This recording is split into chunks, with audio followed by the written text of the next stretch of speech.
Water is life. In 2019, the Indian government launched the Jal Jeevan Mission with a noble goal, providing clean tap water to every rural household by 2024. But while millions of families waited for a drop of water, a massive commission system was allegedly draining the public exchequer.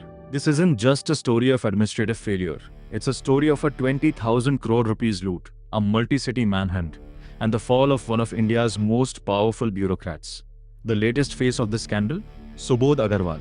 Subodh Agarwal wasn't just any officer. He was a 1988 batch IAS officer of the Rajasthan cadre. For over 3 decades, he was a pillar of the state's administration, holding powerful positions like the Additional Chief Secretary of the Public Health Engineering Department and the Water Resources Department. In the world of Indian bureaucracy, he was at the top of the food chain, the man responsible for overseeing the very funds meant for the Jal Jeevan Mission in Rajasthan.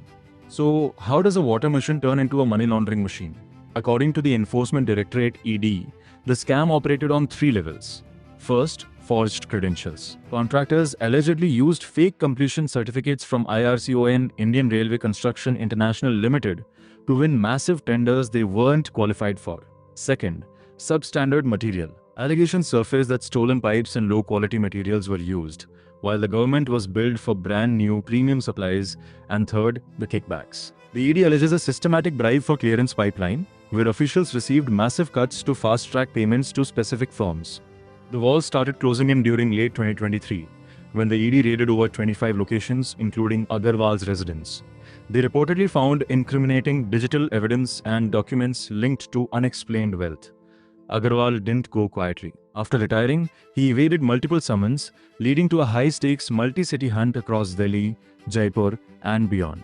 Finally, the chase ended. The ED arrested him in Delhi under the Prevention of Money Laundering Act (PMLA), naming him a key conspirator in this massive loot. The tragedy here isn't just the money. When funds meant for water infrastructure are stolen, it's the poorest citizens who suffer, waiting for water that never comes through pipes that were never properly laid. Subodh Agarwal's arrest sends a massive ripple through the Indian administrative service. It serves as a grim reminder that no matter how high the post, the law eventually catches up. What do you think about the accountability of top-tier officers in India?